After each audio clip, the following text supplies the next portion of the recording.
Welcome to Packer Talk, where I just left Mile High, and anyone still thinking we're winning the Super Bowl is probably high also. In fact, as I was walking out of the stadium, people were asking me, texting me stuff. What do you think about the Packers? Is the season over? And also people specifically asked me, do you think they're going to beat the Bears next week? And I was like, oh, hell yeah, we're beating the Bears, but we're not going to the Super Bowl. They're like, we can still beat the Bears, okay? Like, that's the thing, but like Super Bowl, Yeah. Yeah, what a game. I mean, like the first half was great. So Denver's defense is good, but Jordan Love actually set a record yesterday for himself, a personal record. He had 199 yards passing in the first half, which is the most passing yards he's had in a half of his career. In the first half, and there's been second halves where he's had more. But against an elite all-time defense. These guys are the Broncos defense is very good. On the road to throw for that many yards. Now, the problem was when they got into the red zone, they had penalties. They couldn't get the run game going either in the red zone.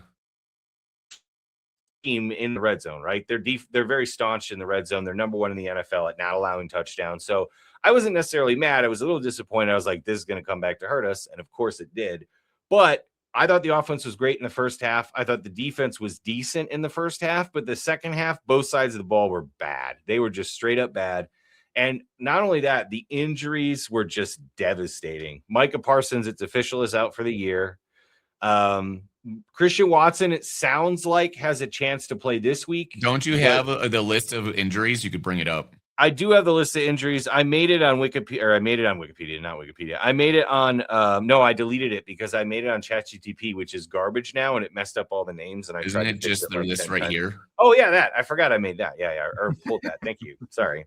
Okay, so here's the guys that were lost. Doug, read them off. Read off all the guys we lost. Okay, all-time legendary defensive end Micah Parsons, groundbreaking defensive. He was actually, I think, second in odds for Defensive Player of the Year. Jaden Reed, who is one of our two good receivers, and just came back from injury, got hurt again. Evan Williams, who actually might be playing better than McKinney at safety this year and making a lot of great plays. He's actually made maybe not game-changing plays, but a lot of like really important plays. Christian Watson, who's our playmaker on offense now. Tucker Kraft is out for the season. Christian Watson's our playmaker on offense. He's the one getting all the yards, getting long touchdowns. Like, without him, the offense is like stagnant. And then we have Zach Tom, the only good offensive lineman we have on the team. If you have a good defensive end, a good rusher, he can handle that. He can also actually like run block. He's the only legit, really good offensive lineman we have. Yeah. And then Nate Hobbs, who's been kind of a disappointment. And then Quay Walker, who runs the defense. He's the middle linebacker, and he's been playing very well compared to the seasons past, and been like maybe not a Pro Bowl player, but a part of that defense has played the run really well and filling gaps and getting in there and attacking. And so he's kind of an important person on the team too. So this is literally like a list of, if you had a top 5 or top 10 list of players on the team, this is most of those players. Yeah. I'd say outside of Jordan Love, Josh Jacobs, and like maybe Edgerrin Cooper, you know, you could maybe throw X in there, but he hasn't been very good this year. I mean, those are mostly our good players, right? Who aren't already hurt. So I'm not saying injuries are an excuse. I thought the Broncos made a lot of good plays in this game. Bo Nix played out of his mind. The defense made stops when they had to. Yeah, for a full game, which is crazy, right? But this didn't help. And the thing about this that sucks is, okay, we lost the game, but now this trickles into the end of the season in the playoffs. No Micah Parsons. Zach Tom's probably going to miss this week, right?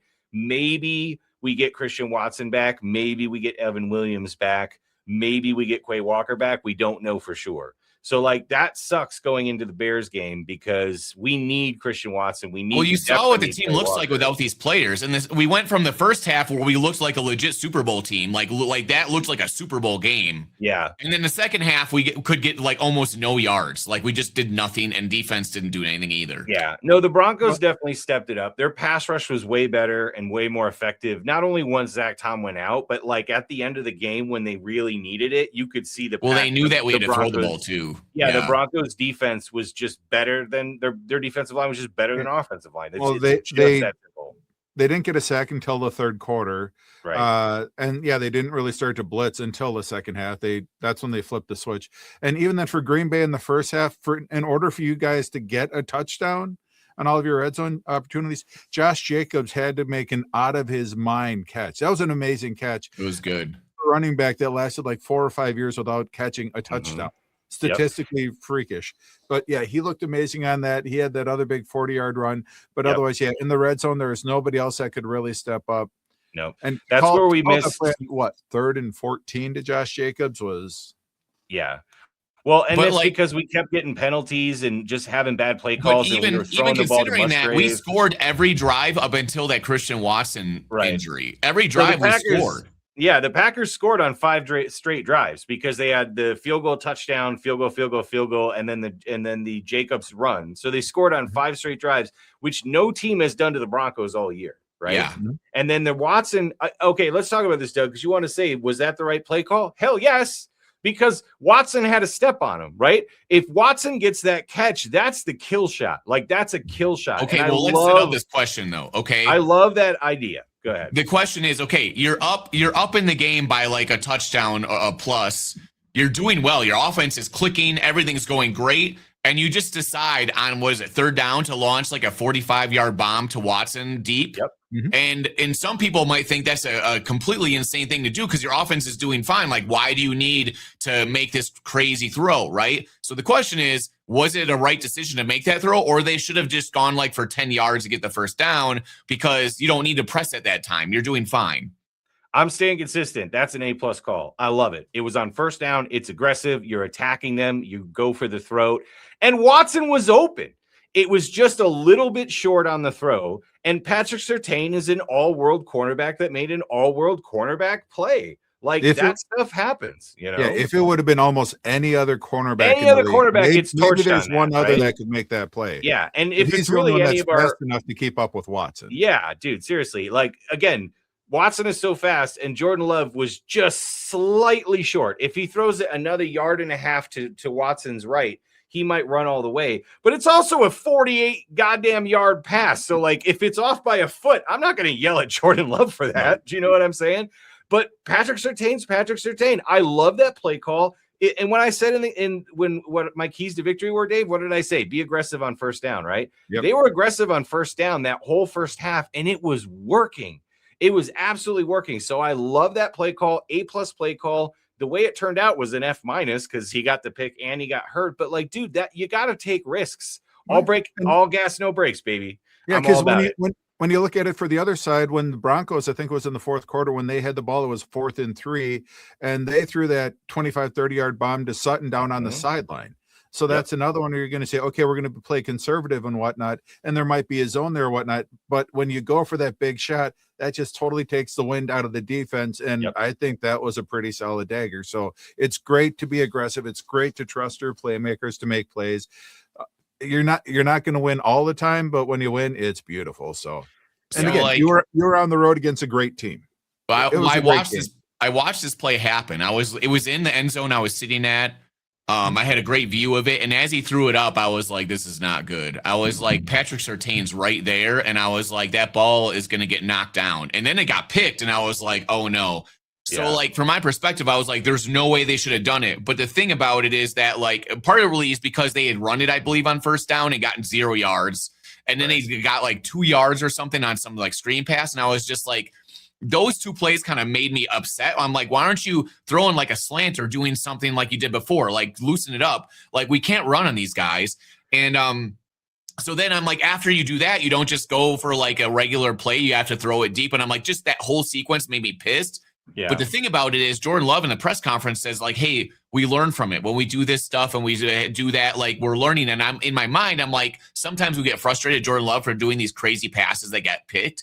But in his mind, he's like, I'm just going to go for it and I'm going to learn and get better and improve. And he does. He does improve and get better and make more good throws than he does bad throws. So like, with that in mind, I'm like, okay with it because next time Jordan Love will probably throw a better pass. Well, dude, I would say that's a B+ to A- pass. It's a yard off and 50 yards down the field. But if he knew Patrick Surtain was on him, I'm like, that's maybe not a smart idea. Patrick Surtain is a defensive player of the year. If you're just going to not throw at him, then go ahead and be cowards and lose. No, I don't mean don't throw at him. I mean don't throw a 50-yard bomb where he's right on the guy. He wasn't. He was right on him. Watch the replay again. Watson had like a 2-yard gap on him, and then when Watson slowed down, instead of going back, but a lot of Jordan Love's passes in. when he throws deep do that, where they have to slow down for it. It happens a lot with Jordan Love, and as I watched it, I was like, I just knew it was not going to be good from the release point. That wasn't that you can say that was the turning point in the game, but I don't think it was. I honestly don't think it was. I think the Packers defense just didn't have it in them. And I think the Packers needed to be offensively aggressive and not let Denver take over the game. And dude, X drops a pick, like Valentine drops a pick, Van Ness drops a pick, right? And the Broncos defense touches the ball twice and they catch it both times. Like they're elite. Well, that's the thing. We are not, like, because our defense, especially with Micah going down, doesn't play perfect. They don't catch interceptions. Jordan Love pretty much has to be perfect. It's a terrible expectation, but he literally fucking has to play perfect. He does. And you know what? Let him throw that ball and let him throw another pick or let him throw a touchdown on it again. Jordan Love, we have to ride and die with Jordan Love. I would do that play all over again. I'm not mad at Jordan Love. I'm just kind of playing devil's advocate. But in a game like that, when you know you have to play perfect and you are playing perfect and you're doing great, I can understand people being like, hey, dude, why aren't you just throwing like a 12-yard slant on this play? No, because you got to open up the defense so you can open up the running game, so you can open up the short yardage game, because Denver wants you to play conservative. That's how they beat up teams. And sure, you can do that, but like in your own territory in that situation, and just in my mind, I'm like, that's not like it doesn't add up for me to say that's the play they should have done. If you watch some of their other drives, they had deep passes. They were throwing and attacking down the field, and that's why they were successful in the first half. It was absolutely the right call. And it just happened to not work out. That's NFL football. Do you know what I mean? I do it over and over again. Even knowing what happened, I'd say, yep, go deep, attack, be aggressive, because that's how the Packers are going to win. And the fact that Matty LaFleur wasn't conservative made me really happy, right? So it sucked the way that it turned out, though. Like, it totally sucked the way that it turned out. And I'm just playing devil's advocate and nitpicking, but it's for, to see it from the other side of it. But I really do like that Jordan Love takes these risks and then he improves. He learns from it. And dude, honestly, guys, when we were predicting this game, what did we all predict? Like 27 points for the Packers. And we were like, that's enough to win. Well, they got 26. I got the score kind of right. I expected we didn't expect the Broncos to be on freaking their A-plus offensive game and just destroy our defense from start to finish and be perfect in the red zone and hit every deep pass and never make a mistake and have 4 interceptions dropped and just have their most best offensive game of all time under Sean Payton against us. Nobody expected that. I mean, this game looks like a Super Bowl, man. The first half was awesome. That was Bo Nix's best game from start to finish in his entire career by a mile high, right? Shout out Old Mile House Stadium. But no, nobody expected that. That was the difference. The Broncos offense was 4 for 4 in the red zone. The Packers offense was 1 for 4. They had 2 opportunities to get turnovers. We had 5. They got 2 turnovers. We got 1. And we almost had a chance to tie it at the end of the game. Do you know what I'm saying? All these things went in the Broncos' favor. Our injuries, the turnovers, Bo Nix playing lights out, their defensive line getting sacks and ours getting none. And we had a chance to win the game still at the end of the day. So, I'm not really that upset about the game. I'm not. I'm upset about the injuries. That's what actually upsets me was the injuries. Okay, well, that leads into question number 2. Mike is going to be gone for the rest of the season and part of next season. Yeah. Is him being off the field spiritually as a leader just as bad or worse than him not being there physically? Because that team believes they can win and they play with their hair on fire when he's there. And this year they played really well, running around like crazy, taking out the Lions twice and just smashing them in the first game. Him not physically and spiritually being there, is that going to take a toll on them? Because you saw what happened when he was out of the game. The defense played even worse. They just kept getting worse and worse in the game. Yeah, I'll let Dave start with this one. For this one, his leadership, it is immense. Can't take anything away from that, but I think at least Hafley is going to be able to scheme around it now, knowing that he's not going to have him there. Maybe he's going to be a little bit more exotic. Maybe he's going to pull that third safety, into the box, help him to get that pass rush. Maybe you do a lot more, the double A gap with linebackers rushing, looking at. So I think that they're still a good team. I still trust in the offense. Their defense, it won't be as good. But again, like we've said before, a lot of teams have injuries. The Bears are playing without all of their linebackers previously. And the coordinators, Hafley's done pretty good. There's a reason why he's in contention for, head coaching interviews. You got the safeties, you got the linebackers. Unfortunately, you don't get the pass rush, but having Van Ness back, it does help out. Because what was the article that we sent where Micah has a 26% pass rush rate, and then Van Ness, it's not great, but at least it's 15.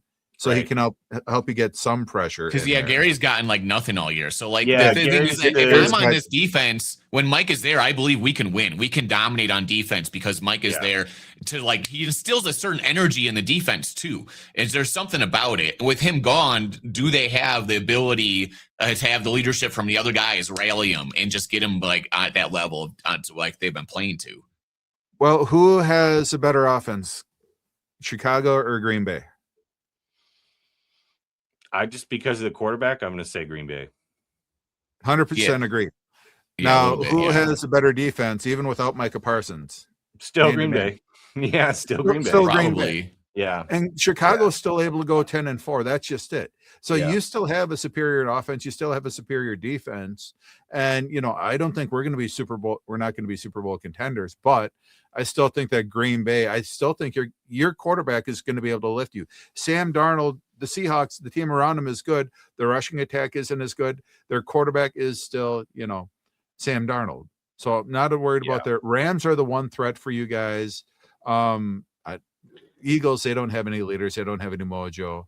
So right now, I'd say, the Rams are the only team that Green Bay is really going to have a difficulty matching up with or without Micah Parsons. So I still believe you still have enough pieces there.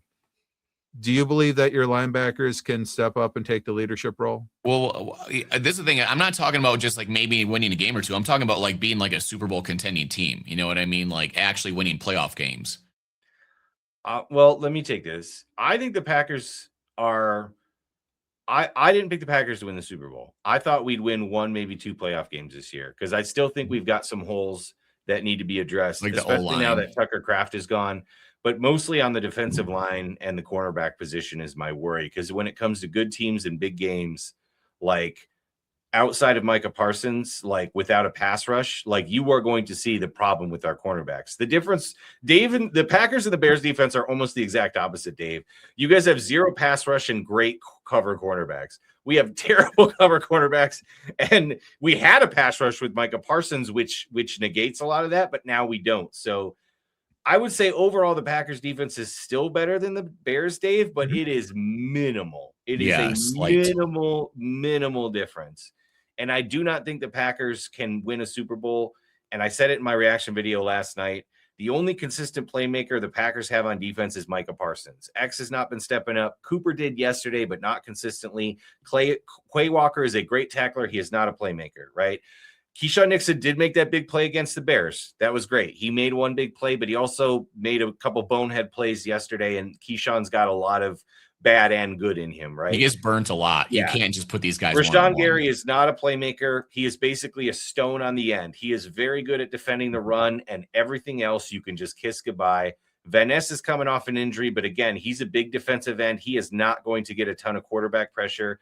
Quarterbacks are going to sit back there. They're going to wait. They're going to wait for our cornerbacks to get burnt, and they're going to start toasting us. The good teams are like the Rams, Dave, like you said. Matt Stafford would absolutely set our defense on fire, especially the way they're playing right now. Like the Rams offense is clicking right now. So I think we can win playoff games, but I think our Super Bowl chances are, in my brain, our Super Bowl chances went from 30% or 1 out of 3, let's say 33% down to like 10 or maybe even 8% in my brain. Now, is this to get to the Super Bowl or is this to win the Super Bowl? I think whichever NFC team goes to the Super Bowl wins the Super Bowl. That's my personal belief. Whichever NFC team makes it out of that gauntlet, because I don't trust the AFC teams at the top, and all the traditional AFC teams that have been good or like have some pedigree, like the Bills, like potentially the Ravens or the Steelers, have massive defensive issues that I do not trust. Right. So, and I still don't trust the Patriots defense, and I definitely trust the Broncos defense, especially after that game. But I still don't. I know Bo Nix burned us yesterday, but I still don't trust Bo Nix. I got to see that more than one game, right? That was a great game by Bo Nix, but I got to see that more than one game, because remember last year's playoff game, Bo Nix was basically unplayable. He was so bad. So I need to see him do it in the playoffs before I put my faith in there. So I think whoever comes out of the NFC is winning the Super Bowl. That's the feeling I got this year. Yeah. Well, Go ahead, Doug. Sorry, go ahead, Dave. I'll let you finish that. And then I was just going to say, I see warts on every single team. There's no elite super team out there outside of the Rams. So I think Green Bay can be able to. And didn't Devontae get hurt? I think. Yeah, Devontae Adams. He pulled up lame. He just fell to the ground and he just lay there. He's like, "Shit, I'm done." So it looked like he had a serious injury. So. That's the thing is like if they have a Devontae or Puka go down, that might be a big problem for them because honestly, those guys are really good. Yeah. And the Rams, I think I said it at the beginning of the year. The Rams' main issue is injuries. Stafford's been healthy all year. Devontae's been healthy most of the year, and Puka missed a couple games, but he's been healthy most of the year. So it looks like he suffered a hamstring injury, but it's a week to week. It's a soft hamstring, so it's not like a full-on blowout. But it is week to week because he's a bit older. So, like, if I'm the Rams, I just sit him to the playoffs if I can, right? Because they already clinched their playoff spot. Mm-hmm. Like, obviously, home field advantage is great, but you want Devontae Adams at 100% in the playoffs because, Matthew Stafford, Devontae Adams, Puka Nacua. I mean, just the Sean McVay offense, the Sean McVay brain, they're tough. Yeah, for them, they only have at the Seahawks Thursday, and then they have at the Falcons and the Cardinals. So you can sit them those last two games. That's what I'm saying, man. Just let them sit out until and go with Corum and totally. And you Kyren still Williams. got Puka, and Stafford will find a way. Like even if they lose to the Seahawks, if they win those last two games, they'll still be okay because they beat the Seahawks already. So that'll just be a split. They'll have a better division record, likely. So and they split with the Niners. So they did split with the Niners. You're right. Yep. You're right. Even so, I think the Rams are clearing away. And the Eagles, too, for me, Dave, just because, like, the Packers have such a terrible playoff history against the Eagles. Like, we just don't beat the Eagles in the playoffs. We just don't. So it's like a curse. It's like not even 4th and 26. Like, they beat us last year. There was a couple years before that where they beat us. So it's like Michael Vick or whatever. Yeah. Exactly. So, like, I don't like the Eagles-Packers matchup in the playoffs. Here, you want to know what I hope happens, Dave? Here's what I hope happens. I'm not saying I hope this, but this was what I think is going to happen.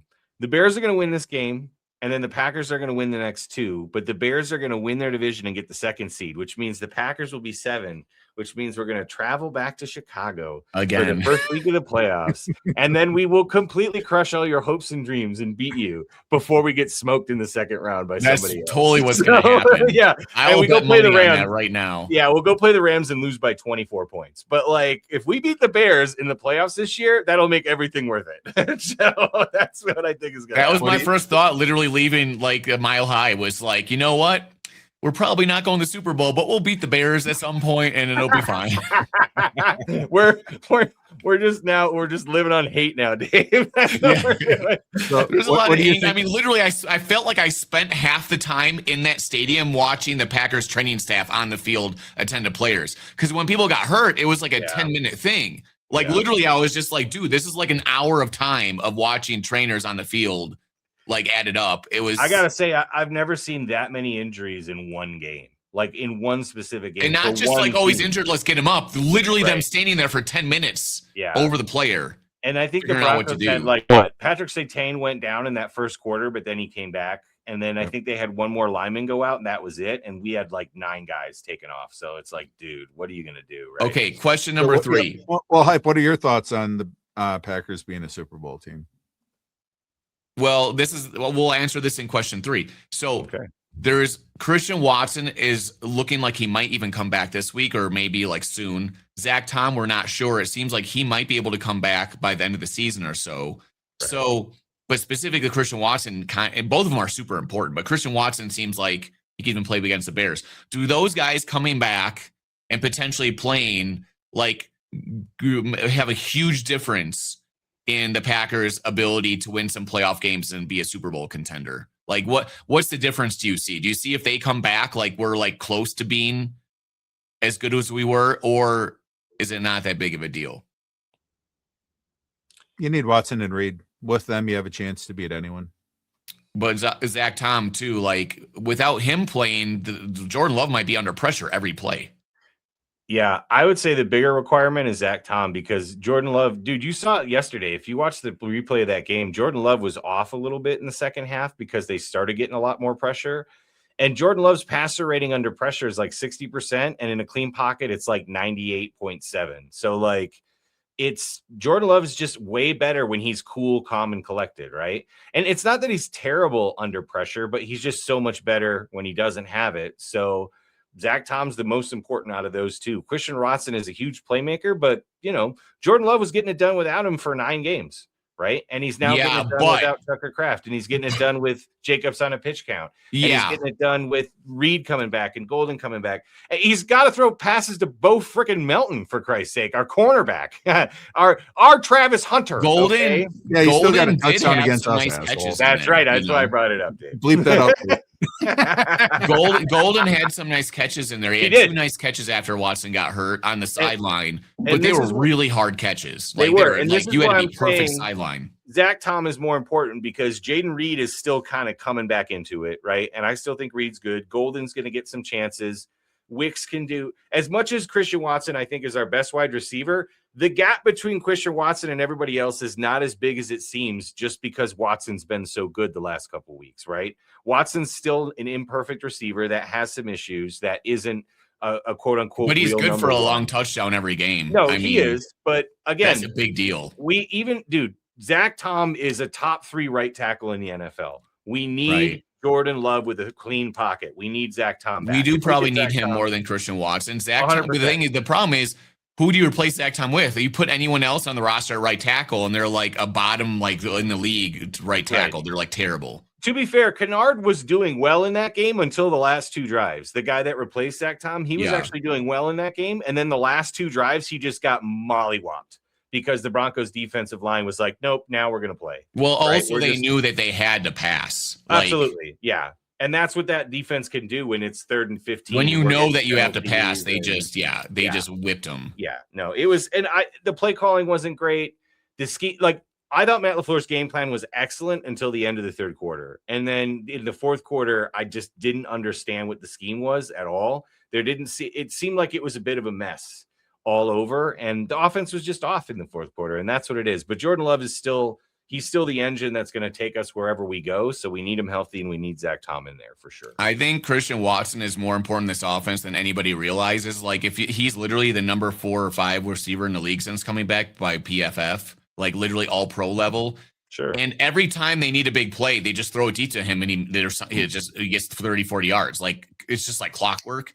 Long touchdowns, whatever. And when you have that pressure on the defense, our offense is humming. We 199 yards in the first half, and the second half he's gone, and we couldn't do nothing. Like, because the defense can just play up and just be like, we're not scared of anyone deep, even though Jaden Reed and these guys are okay, but they won't have to worry about them. And now it's going to be like the screws are tightening on that offense. Love and Golden haven't quite found their timing yet. They did a little bit in the game. They had those out routes that were good, but the difference is Love had to throw absolutely perfect dimes to like toe touching catches for them to work. And you can't just rely on like insane passes every play. Whereas the throws to Watson, he would just like loft it up there and it would just be like, see you later. It's a much easier pass for Love. Yeah, but Golden is faster than Watson. And so, but part of it's the height. It's a big part of it because if you just throw it anywhere near above him, he's getting it. But when you're only like 5'9", it's not the same. If Watson tracks the ball and it doesn't hit his head, but yeah. So, no, I don't want to talk bad about Watson. He's been really good coming back. But I'm saying, as good as Watson's been, like, we're missing Tucker Kraft. We replaced it with Watson. If Watson goes down, Love's going to find somebody else. The beginning of the year, he had to use Romeo Doubs, right? He's had a game where he used Wicks a bunch. Yesterday, he went to Golden, right? Dude, Doug, what if Bo Melton catches 3 touchdowns against the Bears this weekend? It's very possible. Now, yes, yes, that can happen. That's why I'm saying we'll probably beat the Bears this time, or if we play in the playoffs, we can probably do that. I'm talking about playing like the Rams and the Broncos again in the Super Bowl stuff. Like that's not happening, dude. If you got Tom and Christian Watson out, it's game over, dude. Like that Broncos defense was just smothered us. It's already game over without Micah, dude. We're not beating the Rams without Micah. Without a pass rush, we have 0 chance of stopping them. I mean, I feel like with our defense, we can get maybe if we actually catch some picks instead of dropping them and stuff. The thing is, if the offense is constantly scoring, you can win. If our defense gets lucky as hell and does the opposite of everything they've done all year, sure. Yeah, why not? But like, I don't believe that. I would say, I'd say though, if you're in position to get 4 or 5 picks a game, which you have been, I wouldn't say that's lucky. I'd say that's drawn up pretty damn well by Halfley. He's putting the guys in position. It's just players. That's why I'm saying, like, I'm not saying the defense is going to do that, but like, if you're scoring 35 points a game and going off on teams, like, that's a really high chance you're going to win games, even in the playoffs. Yeah. Again, it's going to be like Rodgers when he lost to Kurt Warner in the playoffs, and they said, "Oh, Rodgers, he's never gonna amount to nothing." When he lost 42-48. Yeah, right. Exactly. That's what's going to happen if you guys face Stafford. Love is going to put up a ridiculous amount of points, and yeah, it feels like that. And then Rodgers won the Super Bowl the next year, so huzzah! We'll see what happens. All right. Well, Doug, do you still think the Packers are going to the Super Bowl after yesterday? If we get Zach Tom and Christian Watson back, I'm going to give him a slight chance to make it to the Super Bowl. Okay, fair enough. Even though I think I'm the biggest Micah believer, lover. Like, that guy's awesome. He literally is like a leader of men and gets that defense energized and going. But maybe he can still be there on the sideline. Who knows? I don't know. Some way he's going to pray or do something to get the defense to do something, get some turnovers. Yeah. God shall replace his ACL overnight. Let's do it. It's the holiday season, guys. It's the holiday season.